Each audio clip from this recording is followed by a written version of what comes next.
Aimé, il m'a donné la vie, il m'a donné la paix, il m'a donné la santé. Je veux bien le louer, il est admirable. Je veux bien l'adorer, le soleil de ma vie.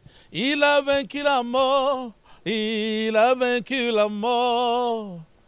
Il a vaincu le diable. Je veux bénir, je veux bénir. Oh, je crierai, j'annoncerai à toutes les nations. La paix de Jésus-Christ est notre force.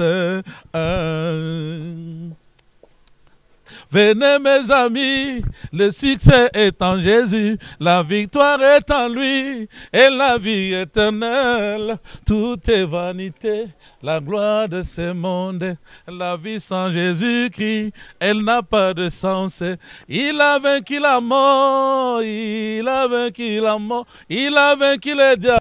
Voilà, je suis là, le pasteur David Toumba de Londres, à Kinshasa. Nous allons inviter Bino Nyonso Bana Nzambe, Bisika Nyonso Bozwami, pour la kolanda émission Kaka Moko, la parole de la vérité. Émission Salara Batu, Baye Kola, Batu Baye Banzambe, Batu Bakola na Kondima, Batu Ba Maniola, Bakota na Mozunda Bonzambe. Émission La parole de la vérité. Zamba Pambola Bino. Boutique d'habillement ING, importe, exporte, international. Vous y trouverez pour hommes, des costumes pour hommes, des costumes de cérémonie de ville, de costumes simples et de 3 pièces, le chemise et polo de marque française et italienne, de chaussures hommes de marque italienne et française et de balises sur commande. Et pour dames, de robes de soirée longue court, de robes de cocktail, de robes de ville, de boubou, de pagne, de blouse, de robes de mariage de toute taille. Toutes chaussures dames en couleur et conforme avec le sac, de sac Lavinia et Valentino, complet avec chaussures, habillement sur commande. Adresse 14e rue de la Libération, L4 à 20 sur Atlaise. Téléphone 00352 27 99 88 74 00352 091 68 11 04. Grand-Duché de Luxembourg. Venez vous habiller chez ENG Fashion, chez Madame Eugénie Ngalula, Moulati ici à Solo.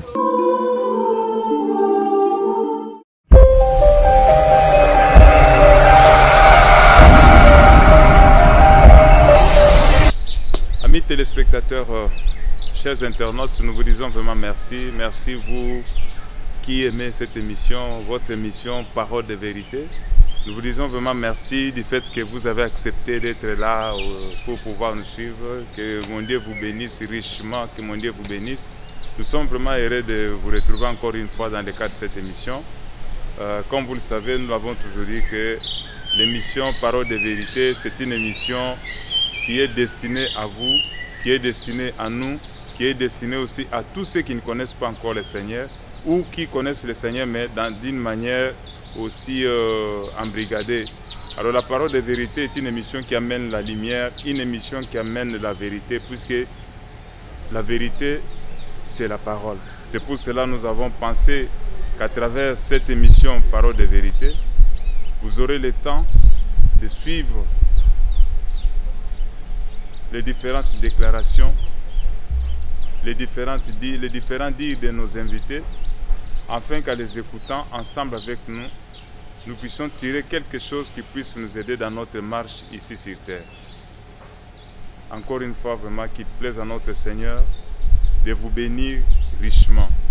Alors, sans plus tarder, je me retourne du côté de mon invité, lequel je salue d'ailleurs.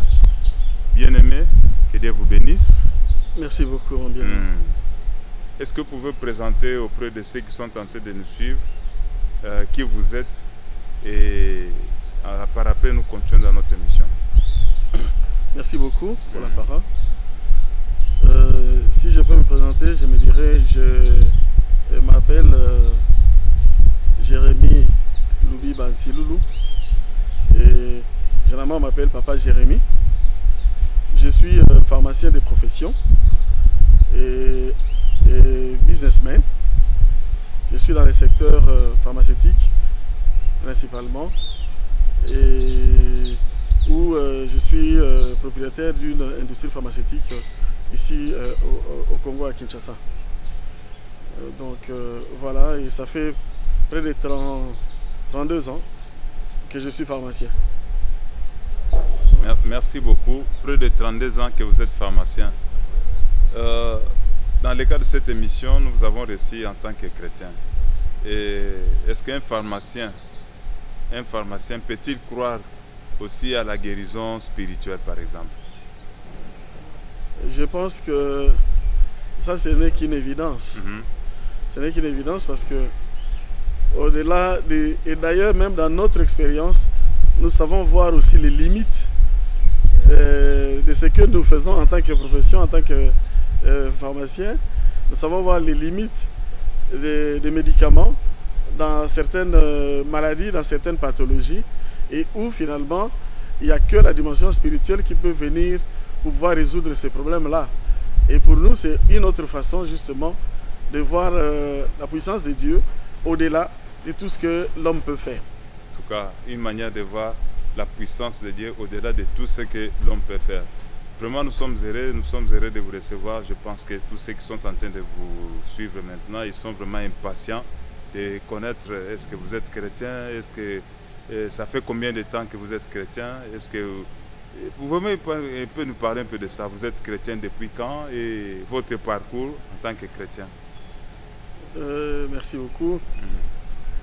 Je suis chrétien, né de nouveau, et je suis né dans une famille d'une douzaine d'enfants et avec 9 frères et 3 sœurs, et où justement on nous parlait d'un certain Dieu, et nos parents se disaient qu'ils étaient protestants, mais de toute ma vie je n'ai pas de souvenir où un seul jour ils nous ont amenés à l'église pour nous montrer qu'ils étaient réellement des protestants.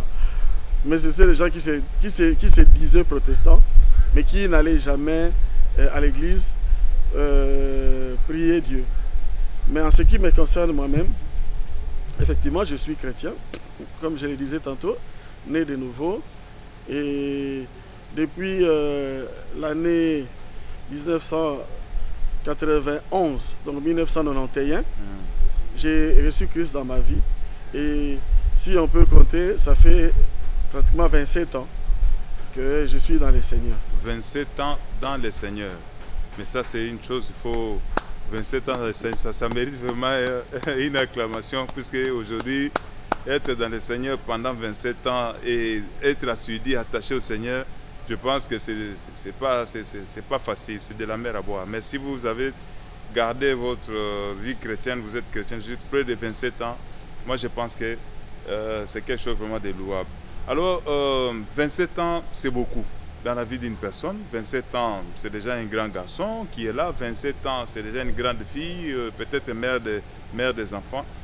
Alors, nous voulons un peu savoir, pendant ces 27 ans, quelles sont vos expériences? L'Église, si vous comparez l'Église vers ces années-là et aujourd'hui, l'Église aujourd'hui, quelles sont les différences? Qu'est-ce que vous avez constaté en tant que chrétien mature aussi, puisque 27 ans, ce n'est pas peu.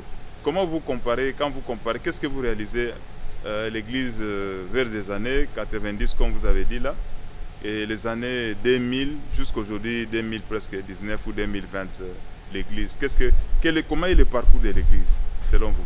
Il y a une chose d'abord que j'aimerais souligner, c'est que, étant jeune, quand j'étais encore étudiant, je me disais, quand je voyais certaines personnes prier, et particulièrement vers la maison N là-bas à l'université de Kinshasa, chez les protestants, je me disais, je ne peux pas moi commencer à prier en étant jeune. Il faut que d'abord je cherche l'argent, je travaille, je bosse dur, et quand j'aurai 55 ans, en ce moment-là, je vais commencer à penser à Dieu. Parce que comment pourrais-je mener une bonne vie et avoir de moyens financiers conséquents en étant dans le Seigneur? Parce que je voyais que le christianisme, c'était une science avec des lois et qui pratiquement ne rendait pas libres les gens avec des contraintes, ne faites pas ceci, ne faites pas cela. Et je me suis dit, c'est quand j'aurai fini d'avoir ce que je cherche dans la vie, en ce moment-là, je me tournerai peut-être vers le Seigneur en ce moment-là. Mais je vous dirais que c'était vraiment me tromper. Parce que Dieu a bien fait des choses autrement et de façon plus précipitée, ce que je ne regrette pas. Ah, ce que vous ne regrettez pas. Ça, c'est bon. Et je dirais que j'ai connu le Seigneur au travers des situations par mon épouse qui, elle, à la naissance, pendant qu'elle était grosse et que de notre premier fils, elle a eu des expériences surnaturelles, bizarres, et qui ont fait qu'il la rencontrera à l'hôpital où elle était gardée pendant sa grossesse, un médecin du nom de pasteur Israël Mbambi, et qui faisait pratiquement les hôpitaux à l'époque. Il était médecin anesthésiste, mais pendant ses heures de garde, il visitait les malades dans des chambres. C'est comme ça qu'il a connu et ils ont prié ensemble. Il l'a accompagné pendant son temps d'hospitalisation. Après son accouchement, elle a oublié le Seigneur. Mais quelque temps après, le Seigneur a réveillé encore en nous la soif de pouvoir les chercher, comme ça. Nous n'avions pas été prêchés par quelqu'un de façon particulière. Ah bon? Et nous sommes allés dans certaines églises de nous-mêmes pour dire, allons un peu là-bas voir. Et nous avons participé à 2-3 cultes. Nous qui n'avions, en ce qui me concerne particulièrement, je n'avais jamais été membre d'une église quelconque. Mais la soif que j'avais du Seigneur faisait en sorte que quand j'arrivais dans une église, je disais quelque temps après ma femme, la soif que j'ai ne correspond pas à ce que j'entends ici. Comme ça? Oui, j'avais une soif qui ne correspondait pas. Je suis allé dans 2-3 églises et puis j'ai résolu de rester à la maison. Nous sommes restés à la maison, mon épouse et moi. Et un jour, elle croisera encore ce médecin-là. En route, ils ont parlé et puis elle lui dira, voilà, vraiment nous sommes maintenant à tel endroit et où nous avons planté l'église. Et si vous pouvez venir, mon épouse va commencer à aller à l'église. Mais curieusement, comme le diable est malin, quand mon épouse commence à aller à l'église, commence à aimer le Seigneur, moi maintenant je m'oppose. Parce que elle me donnera un programme.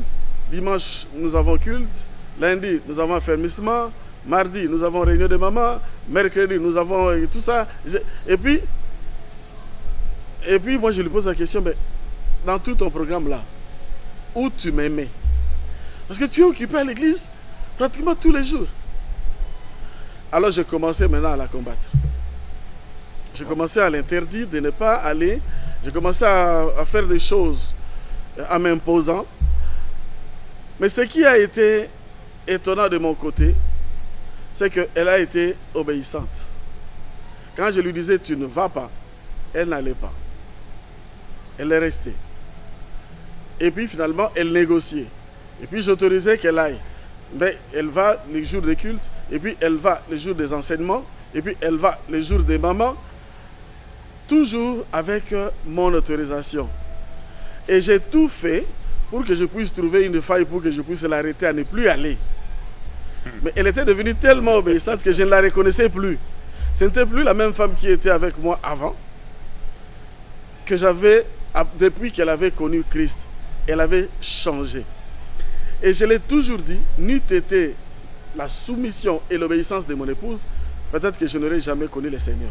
Ah bon? Et je pense que beaucoup de mamans, dans leur foyer, ont des problèmes de conversion des papas à cause de l'indiscipline, de l'insoumission. Ce qu'ils se disent, le salut est personnel. Ceux qui ont non, la Bible dit que la femme doit être soumise. Et cette soumission dans mon couple a fait que j'ai vu la transformation que la parole de Dieu pouvait amener dans la vie de quelqu'un.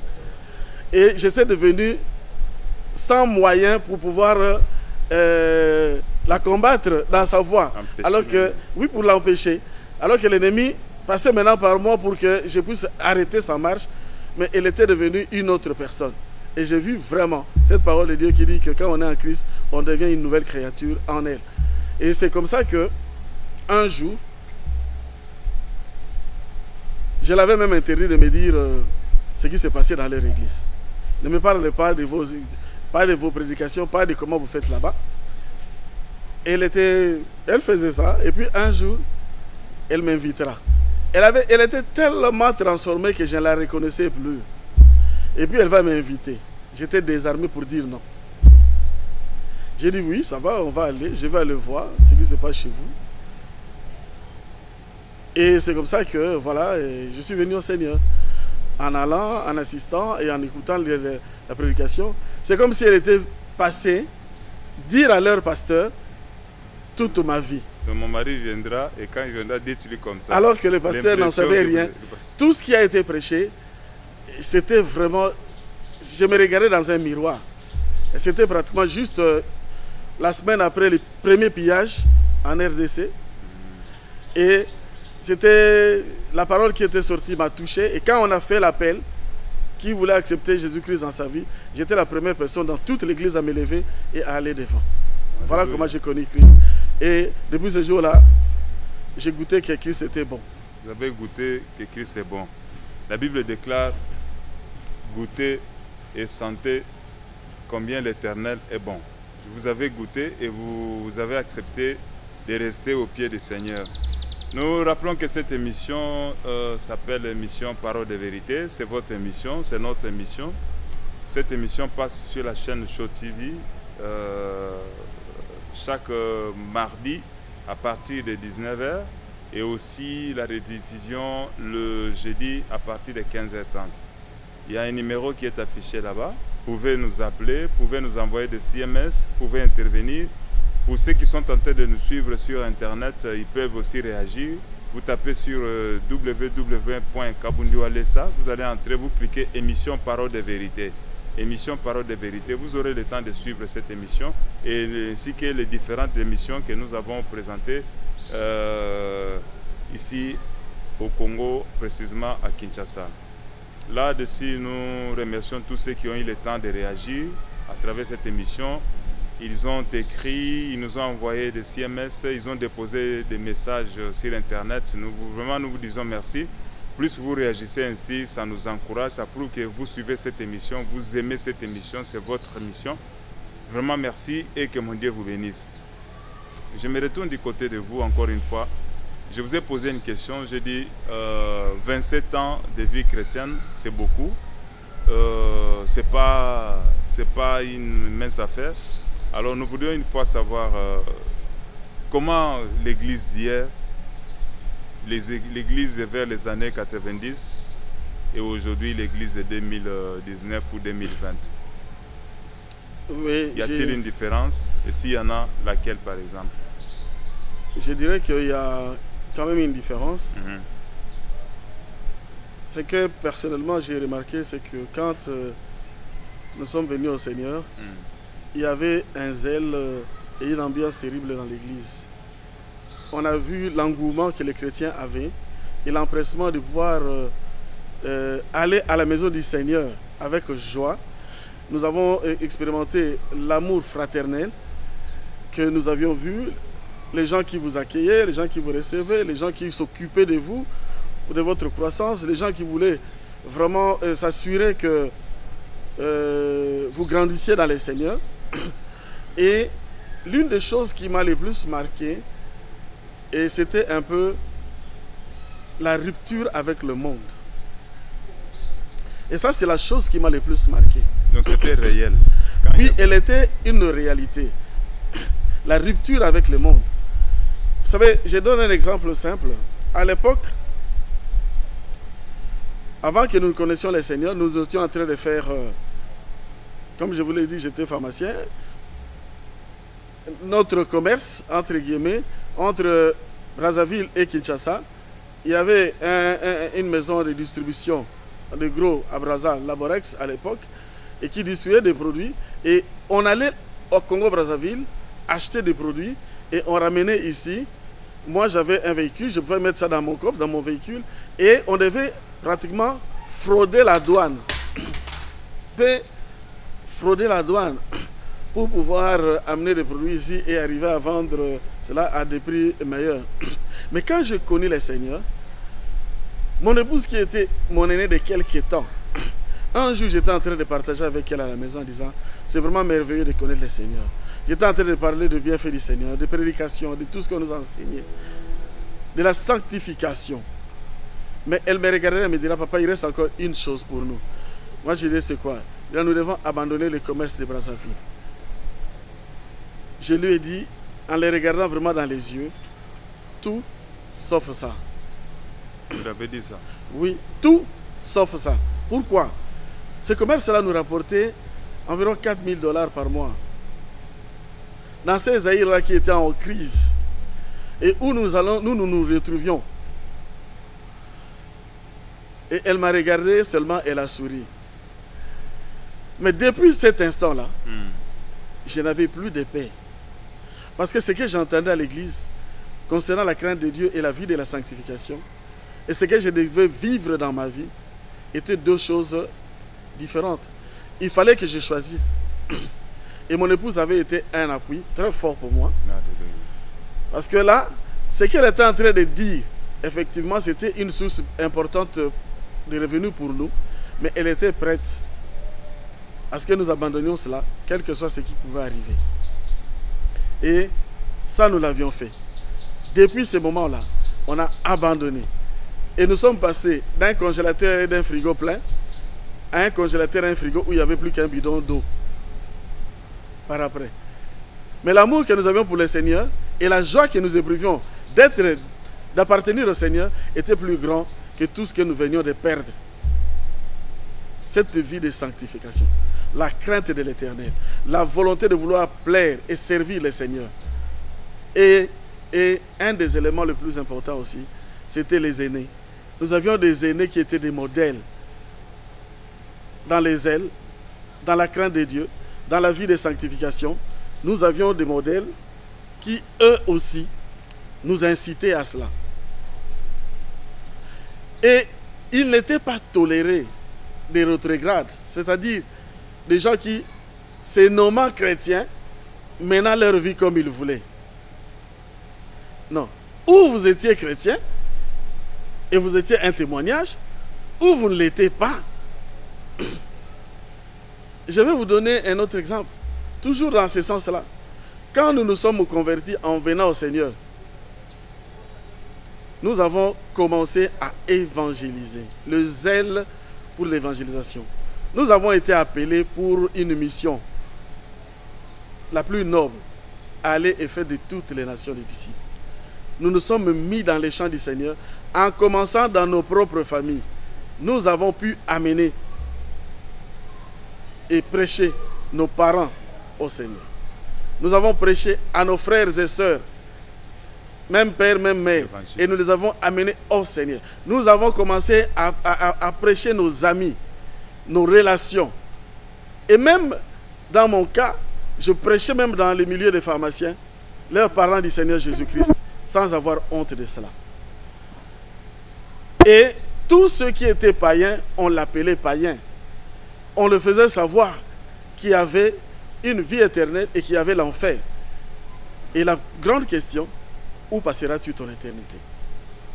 Et c'était ça aussi notre souci, de ne pas voir le nôtre, ceux que nous connaissons, nos membres de famille, nos relations, nos amis, les autres que nous ne connaissions pas, ne pas être évangélisés.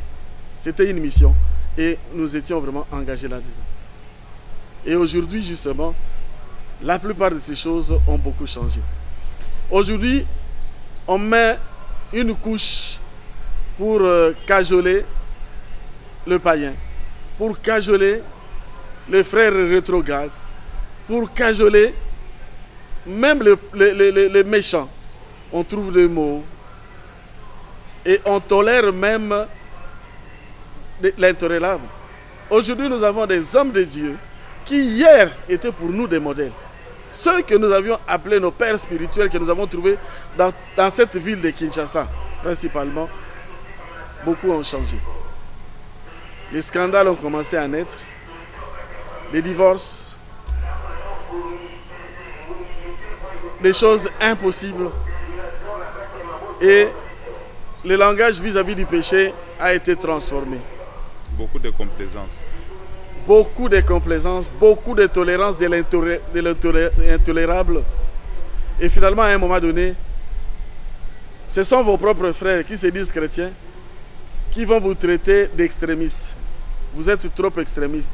Quand vous voulez obéir au Seigneur, quand vous voulez faire la volonté de Dieu. Alors qu'il y a quelques années, cet extrémisme-là était toléré, était accepté. Donc ça faisait du bien, ça faisait progresser. Aujourd'hui, on appelle quelqu'un qui vit dans cette vie de la vie chrétienne vers les années vers 90. On les taxe aujourd'hui, dans cette complaisance d'aujourd'hui, comme étant un extrémiste. Ouais. Alors là, j'ai retenu quelque chose qui m'a de plus frappé. Vous avez dit d'abord, l'obéissance et la soumission de votre épouse a beaucoup contribué dans votre conversion dans le Seigneur. Et également, vous avez dit, l'église d'hier était caractérisée par l'amour du prochain, était caractérisée par la vie de la sainteté, était caractérisée par la vie du risque. Puisque vous avez pris l'engagement, vous avez accepté de risquer. C'est-à-dire, vous avez dit donc, à partir d'aujourd'hui, on ne fait plus cela, on ne fait plus un commerce frauduleux, on abandonne. Et vous avez abandonné d'un congélateur qui était plein à un congélateur où on ne pouvait trouver qu'un bidon d'eau. C'était un grand risque. Là, je comprends que la grande repentance, la vraie repentance doit passer par la prise de risques. Et nous avons même eu à abandonner des relations. J'avais un de mes meilleurs amis d'enfance et que nous recevions chez nous à la maison, qui venait avec sa copine. Il vivait dans cette vie libre.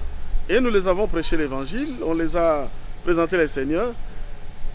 Ben, ils ne voulaient pas abandonner les relations. Ils continuaient à vivre toujours les relations là.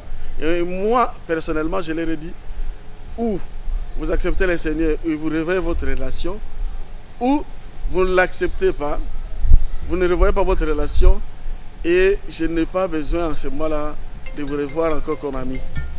Apparemment, j'ai l'impression... Et nous avons eu à nous séparer pendant des années avec cet ami-là, dans cette incompréhension, parce qu'il n'a pas toléré que je lui dise ça. Mais gloire soit rendue à Dieu, aujourd'hui c'est un de mes frères dans le Seigneur aussi. Il est venu dans notre camp. Alléluia, que Dieu soit loué, que Dieu soit loué. Je rappelle qu'il s'agit de l'émission Parole de vérité, votre émission que vous aimez tant. Nous sommes là, nous saluons tous ceux qui nous ont écrits. Je vois maman Madi et sa fille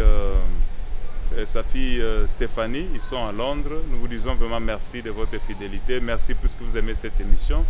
Nous voyons également maman Jeanne, elle est à Paris. Vraiment que Dieu vous bénisse pour votre amour à cette émission. Que Dieu bénisse notre bien-aimé Ndeko Likao, Papa Likao, lui il est aux États-Unis. Que Dieu vous bénisse pour tout ce que vous êtes en train de faire pour cette émission, en réagissant, en écrivant. Je salue également notre bien-aimé Diago, il est à Paris, au centre de réveil de Paris. Que Dieu vous bénisse. Papa Hubert au Canada, vous êtes vraiment si nombreux et vraiment que Dieu vous bénisse. Papa Jérémie, si je peux vous appeler ainsi. Aujourd'hui, vous êtes chez le pasteur Walesa, là où vous êtes en train de prier. Vous êtes à ses pieds aujourd'hui comme enfant de Walesa. Alors nous voulions un peu savoir comment vous avez connu Walesa. Qu'est-ce qui a fait que vous puissiez, malgré vos 27 ans, que vous puissiez rester, puisque 27 ans, aujourd'hui, beaucoup de gens se considèrent comme pasteur déjà. Moi, je n'ai pas besoin, je n'ai pas autre chose à apprendre. Mais vous êtes là, au pied de cet homme-là, à l'écouter, à pratiquer tout ce qu'il est en train de dire comme parole de Dieu. Comment d'abord vous avez rencontré, vous avez découvert cet homme, et qu'est-ce qui a fait que vous soyez à ses pieds attachés jusqu'à aujourd'hui? Merci beaucoup pour cette question. J'aimerais d'abord dire que moi, je ne connaissais pas l'évangéliste Claude Kabundu Walesa. Pendant toutes ces années, je n'avais même jamais entendu parler de lui. Je ne savais même pas qu'il était à Kinshasa. Jamais. Et personne ne m'a parlé de lui non plus. Mais c'était un jour, j'avais des problèmes en famille. Et je suis resté, après notre prière du soir en famille, je suis resté seul au salon. Et j'ai suivi la télévision. J'étais en train de zapper. Et puis je me suis arrêté sur une chaîne où on donnait un témoignage sur une maman, je pense qui venait de Goma et qui avait un problème de corset et tout ça. et qui avait beaucoup souffert. Mais son témoignage, tel que ça continuait, j'écoutais et j'ai vu sa guérison miraculeuse, instantanée. Ça m'a interpellé. Ah bon? J'étais en train de somnoler, il était presque 22h minuit. J'ai commencé maintenant à suivre la chaîne et j'ai regardé la chaîne. Je n'avais jamais vu cette chaîne-là. Et puis, j'ai entendu parler, le pasteur c'était l'évangéliste Claude Kabundoualé, ça, et c'est lui qui aussi prêche. J'ai dit, mais j'ai vu d'autres témoignages, et puis je me suis approché de la télé, j'ai pris l'adresse, j'ai pris des photos de l'adresse, et les problèmes que j'avais dans ma famille, je me suis dit, je dois quand même aller retrouver cette adresse, c'est au bon marché. Et c'est comme ça que j'ai connu le centre de réveil spirituel. C'est comme ça aussi que j'ai connu l'évangéliste Walesa. Je suis allé un matin, 2-3 jours après, j'en ai parlé à mon épouse, je suis allé repérer les lieux et je rencontrerai à mon arrivée Papa Liévin. C'était un mercredi, les gens venaient de sortir de l'église et j'étais étonné d'abord qu'il y ait une église qui prie l'avant-midi. Parce que moi je disais, mais qui peut mettre les gens l'avant-midi alors que les gens sont au travail et ils vont venir prier comment? Au courant de la semaine. Au courant de la semaine. Et beaucoup de gens. Et beaucoup de gens, parce que les gens venaient de sortir, ils étaient là dehors et ils étaient en train de se parpiller. La première chose qui vous a le plus étonné? Oui, ben, un culte matinal et juste à la fin du culte, moi j'arrivais. J'ai été accueilli par Papa Liévin. Mais qui a vu en moi que j'avais des problèmes et que j'avais besoin d'aide. Il va m'amener à l'intérieur du temple, il va m'écouter. Et ce qui m'a touché, c'est que instantanément, après m'avoir écouté, j'avais laissé mon épouse qui faisait depuis près de 6 mois, elle était toujours alitée. Si elle se sentait bien, elle pouvait juste se relever un peu, descendre de son lit, mais sinon, l'essentiel de son temps, elle était toujours alitée, tourmentée sérieusement par la maladie. Et nous avions été partout où on pouvait. On avait été déjà en Afrique du Sud, nous avions été en Inde, nous avions vu les meilleurs médecins congolais ici, et on n'avait plus d'endroit où on pouvait se dire où aller. Et là, nous avons vu aussi la limite des moyens financiers. Parce que nous avons été là où on pouvait aller, et nous avions, ce n'était pas les moyens qui nous manquaient pour que nous puissions avoir les soins adéquats, mais tout cela n'a pas permis qu'elle puisse se remettre, qu'elle puisse vivre en bonne santé. Et j'étais tourmenté par tout ça. Je partageais avec lui et il me poserait une question. Où est votre épouse maintenant? Je lui ai dit, je l'ai laissée, elle est alitée à la maison. Il me dira, papa, nous allons chez vous tout de suite. Et il appellera quelqu'un qui se s'avérera être finalement Papa Diba.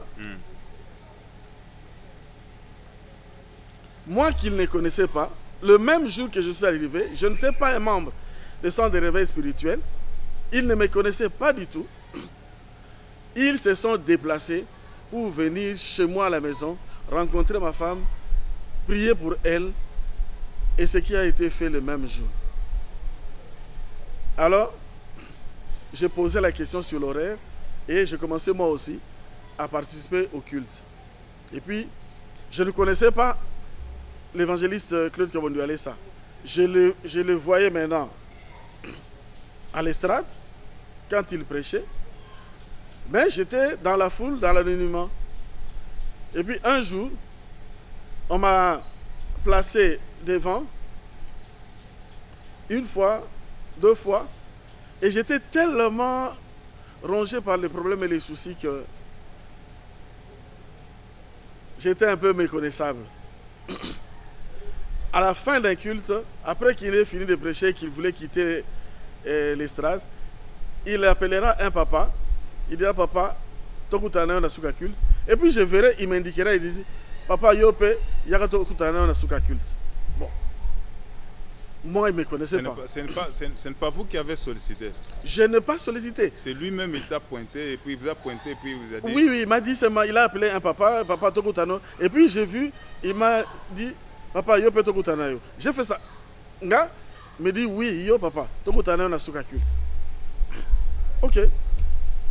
Alors à la fin du culte, j'ai appelé ma femme pour dire que viens, papa Wele ça veut nous recevoir. Elle dit comment? Elle dit papa Wele ça veut nous recevoir. Me dit tu es où? Je lui dis je suis déjà dans son bureau. Donc il m'a reçu dans son bureau. J'ai demandé si je pouvais appeler ma femme. Il m'a autorisé. J'ai appelé mon épouse. Voilà comment nous avions fait notre première rencontre avec l'évangéliste Walesa. On ne l'a jamais cherché. Nous étions dans notre foule.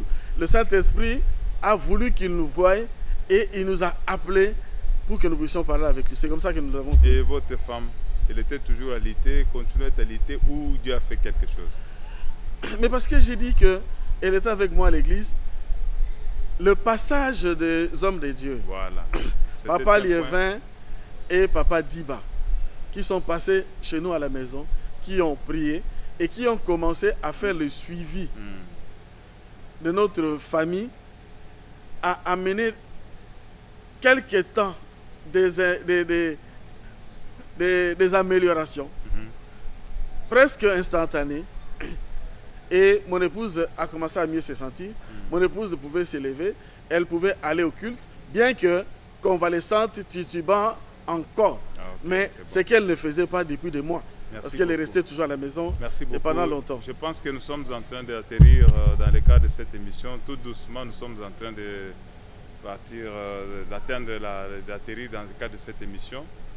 Nous avons eu le temps de recevoir notre papa Jérémie, notre frère. Il a pu nous parler vraiment de ses 27 ans d'expérience et de son rapprochement avec le pasteur Claude Kabundou Alessa, pourquoi il veut être à ses pieds jusqu'aujourd'hui.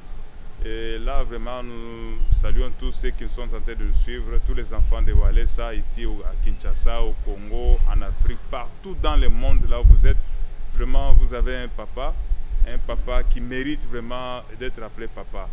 Donc, nous sommes fiers d'être à ses pieds et qui continue à être notre papa. Là, nous saluons également Maman Victoire, et toute sa famille, Michel, Joël, Patrick, Francine, tous, nous les saluons. Vous êtes à Petro Congo. Vraiment, que Dieu vous bénisse. Nous ne vous avons pas oublié. Aujourd'hui, je vous ai vu, vous avez quelques passages bibliques. Qu'est-ce que vous avez le plus retenu et qu'est-ce que vous avez trouvé dans les dires, dans les prêches de Papa Walesa? Qu'est-ce que vous aimez souvent entendre? Qu'est-ce qui vous fascine souvent dans ces prêches? Et je pense que ce n'est pas seulement les miracles qui vous ont retenu là-bas. Il y a aussi la parole de Dieu. Alors je voudrais savoir qu'est-ce que vous avez le plus retenu à ses pieds jusqu'à aujourd'hui? Qu'est-ce que vous aimez quand il parle, quand il prêche? Qu'est-ce que vous aimez vraiment entendre qui vous bloque, qui fait que vous soyez vraiment à ses pieds jusqu'à aujourd'hui? Je pense que s'il y a un seul mot, je dirais c'est le Moukaya. Le Moukaya. Le Moukaya, c'est-à-dire que... fameux Moukaya. Le fameux Moukaya, la sanctification. La Bible nous dit que sans la sanctification, il est impossible d'être agréable au Seigneur. On ne peut pas voir Dieu sans la sanctification. La maladie peut être une circonstance que le Seigneur crée pour nous rapprocher de lui. Les difficultés dans la vie peuvent être des situations que le Seigneur peut créer pour nous appeler vers lui. Tout à fait. Mais à quoi sert-il d'avoir la guérison, la santé, toutes les autres choses, même les richesses du monde, si demain nous ne sommes pas avec le Seigneur? Nous sommes appelés à vivre avec le Seigneur. Et une vie de sanctification, c'est un message d'amour. Parce que celui qui vous prêche la sanctification, c'est pratiquement un message d'amour qui vous amène vers l'éternité. Parce que sans la sanctification, voilà, il n'y a pas d'éternité. Et ça, c'est une chose très importante. Mais cette sanctification prêchée par l'homme de Dieu n'est pas seulement une sanctification verbale.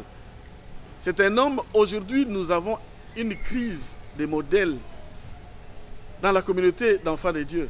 Nous avons besoin de leaders qui sont des modèles. Et l'évangéliste Walesa, notre papa, non seulement qu'il parle de la sanctification, mais il vit la sanctification. Il vit ce qu'il prêche. Voilà ce que moi j'aime. Non pas seulement la prêche, mais aussi cette vie, cet exemple, ces modèles. La Bible dit, et ça c'est Paul qui le dit, soyez mes imitateurs. Nous avons besoin des gens non pas seulement qui parlent, mais des gens qui font. Et ça, c'est ce que j'aime le plus dans notre papa. Et il y a aussi la parole de Dieu. Une parole profonde, pleine de rémas, pleine de révélations, mais accompagnée d'une chose. Je l'ai dit toujours, au centre de réveil spirituel, nous vivons l'acte des apôtres. Tous les jours, nous vivons là-bas les œuvres du Saint-Esprit. Et là, le Saint-Esprit nous rappelle qu'il est toujours là, et qu'il est toujours présent, qu'il est toujours vivant, qu'il est toujours en action, et que Dieu est avec nous. J'ai vu des choses et des choses. Et même des choses auxquelles moi, je ne croyais pas. Moi-même, je ne croyais pas. Quand je regardais à la télé, je disais, ça, ce sont des aventures. Ça, ce sont des arrangements. Ça, ce sont des choses comme ça. Par exemple, quand des magiciens de Kinshasa ici disaient qu'il y avait des pasteurs qui allaient chez eux pour prendre des fétiches, moi, je ne peux pas croire. Mais au centre de réveil, j'ai vécu ces choses-là. Non seulement les magiciens eux-mêmes qui se convertissent, mais les pasteurs à qui ils ont donné ces fétiches-là qui viennent aussi témoigner de ces choses-là. Et j'ai vu des miracles de tout genre, non pas seulement opérés par l'homme de Dieu, mais opérés aussi par ses collaborateurs. Et l'homme de Dieu n'a pas honte de présenter ces hommes-là, ces coéquipiers-là qui travaillent avec lui. Alors que plusieurs leaders cacheraient ces gens-là pour être toujours les seuls à être vus. Ça, c'est de l'humilité. L'humilité et de la vérité. Ça, c'est ce que j'aime chez Papa Walesa. Et je l'ai dit, la démonstration de la puissance, l'évangélisation. Il a un amour pour l'évangélisation. Et il a un amour des choses qu'on avait recommandées à Paul quand il est allé voir les anciens. On lui a dit, n'oubliez pas les pauvres, les veuves et les orphelins. Il a un cœur pour ce groupe-là. Et nous avons vécu à la fin de cette année comment on s'est occupé au centre de réveil des veuves, des orphelins et même des indigents. Ça, c'est un cœur. Et dans ce ministère-là, c'est un ministère, à mon avis, qui mérite d'être soutenu. C'est un homme qui a une vision à laquelle nous devons adhérer. Parce que nous savons voir le Seigneur au travers de cet homme-là. Il a un cœur compatissant. Il ne peut pas voir un autre dans la souffrance et le laisser partir dans cette souffrance-là. Et une des choses que j'ai retenues aussi de l'homme de Dieu, c'est un grand intercesseur. Malgré notre multitude, nous qui sommes ses enfants, quand tu as parlé avec lui, même si c'est passé 3 mois, 6 mois, quand il te voit, il te pose la question sur le problème ou la chose que tu lui avais dit, si ça progresse, parce que lui, il continue à intercéder pour ça. Quelle grâce et quelle mémoire, quel amour. Mais je dirais aussi une chose, j'ai vu aussi la persécution et j'ai compris un passage biblique qui dit dans 2 Timothée, chapitre 3, verset 12, tous ceux qui veulent vivre pieusement dans le Seigneur Jésus-Christ seront persécutés. Et j'ai vu notre papa, Claude Kabundu Alessa, aimant vivre pieusement cette vie de sanctification, comment des gens s'élèvent contre lui en faisant toutes sortes de montages mensongers pour détruire sa réputation. Mais j'ai retenu une chose dans la parole de Dieu. Tout ce qui est né de Dieu triomphe du monde. Donc personne ne peut le vaincre parce que quand tu vis dans la vérité, la lumière ne peut pas tenir. Quels que soient les montages mensongers. Les ténèbres ne régneront pas toujours. Et les mensonges n'auront pas toujours la suprématie. Finalement, la vérité se saura. Et on continuera. Voilà un peu. Merci beaucoup. J'ai l'impression que, je crois sincèrement que vous êtes un fils, qu'un vrai fils doit connaître son père. Un vrai fils doit avoir des références, doit avoir des repères sur son père. Il doit avoir des choses qui le poussent certainement à rester au pied de son père. Nous sommes arrivés à la fin de cette émission. Je voudrais que vous puissiez dire un mot. Un mot et lequel voulez-vous dire à tous ceux qui sont en train de vous suivre présentement à la télévision, à l'internet, et aussi un mot à votre papa que vous aimez tant, dont vous êtes en train de parler tout à l'heure. Si je peux dire un mot à mes frères et sœurs qui me suivent, et même à ceux qui ne connaissent pas le Seigneur, je veux vous dire une chose. J'avais dit à l'introduction, j'attendais 55 ans pour que je vienne chercher le Seigneur. Il ne m'a pas laissé cette occasion-là. Dans son amour, il est venu me chercher. Je vais vous dire, il est doux et agréable d'être un enfant de Dieu que de vivre comme païen. Venez au Seigneur Jésus-Christ, parce que c'est lui la source de toute richesse et de toute bonne chose. Ça, c'est à tous ceux qui ne sont pas encore convertis. Aux enfants de Dieu, je dirais, personne ne peut vivre une vie de piété sans persécution. La persécution fait partie de notre vie. Ça, c'est la part que nous avons dans la croix de Christ et qui fait de nous des enfants de Dieu. Tenons ferme jusqu'au bout, parce qu'avec Dieu, nous arriverons au bout et nous remporterons notre couronne. Et ce que je pourrais dire aussi à mes frères, il y a beaucoup de médisance. Il y a beaucoup de médisance, il y a beaucoup de calmonie, il y a même des transformations concernant la réputation de l'homme de Dieu, Claude Kabundu Alessa. Mais je vous dirai une chose, fermons les oreilles, écoutons ce que l'homme dit. Parce que c'est de l'abondance du cœur que la bouche parle. Nous allons les juger par rapport à ce qu'il nous enseigne, ce qu'il nous prêche et ce qu'il vit. Il nous témoigne. À papa, je vais lui dire merci. J'ai beaucoup appris le peu de temps que j'ai passé à vos pieds. Et surtout, j'ai appris l'amour, la sanctification, la sensibilité aux besoins de l'autre et les soucis pour l'œuvre de Dieu. J'ai retenu une chose. Placer Dieu, placer le Seigneur Jésus-Christ à la première place avant toute autre chose. C'est ça que vous nous enseignez et c'est ça l'effort que nous faisons tous les jours. Donner à Dieu sa place, qui est la place numéro 1, devant toute autre chose dans notre vie. Mais j'aimerais aussi dire une chose, le ministère est en train de grandir.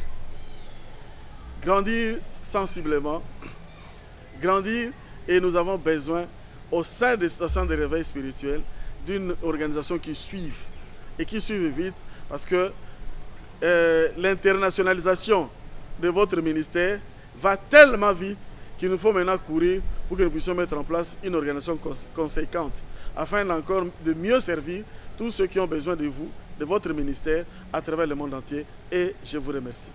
Merci beaucoup. Vraiment, nous sommes heureux. Nous sommes arrivés à la fin de cette émission. Je vous avais dit dès le début de cette émission que nous allons recevoir un fils de Dieu, 27 ans de foi chrétienne. Il a une longue expérience, une grande expérience. Vous avez eu le temps de le suivre. Et vous sentez en lui une certaine maturité dans ses dires. C'est pour cela que nous vous disons aussi merci, puisque vous avez vraiment témoigné votre fidélité. Vous étiez là pour pouvoir nous suivre. Une fois encore, bien aimé Papa Jérémie, nous vous disons merci. Merci, je pense que ce ne sera pas la première fois. Dès que nous aurons encore une fois besoin de vous, si vous serez réclamé par ceux qui sont tentés de nous suivre, soyez toujours disponibles pour pouvoir répondre à nos questions et à toutes les questions qu'ils vont poser, puisque je sais que nous aurons beaucoup de réactions pour ça. Alors, nous sommes arrivés à la fin de cette émission. Si nous avons pu être dans vos maisons, nous avons pu être dans vos téléphones, nous avons pu être partout où vous nous suivez, c'est grâce à la magie de la technique. À la caméra, nous avions notre jeune frère Jonathan, il est là. Vraiment, que Dieu le bénisse. Et puis, à la réalisation, c'est notre bien-aimé Léon Kayoka, et à la coordination, notre bien-aimé Marquis. Une fois que Dieu vous bénisse, et à la présentation de votre serviteur Valérie Okoka Batunanga Para, ou Para Daimon, les autres m'appellent aussi frère Para, j'accepte humblement. Papa Para, ils aiment encore m'appeler Papa. J'accepte aussi cela. Donc c'est notre, tout ça, ça fait partie du boulot toujours. Priez aussi pour cette émission, soutenez cette émission, c'est votre émission, ça fait des efforts pour pouvoir amener des gens pleins d'expérience pour pouvoir parler, afin que vous soyez réconfortés. Encore une fois, que Dieu vous bénisse richement là où vous êtes.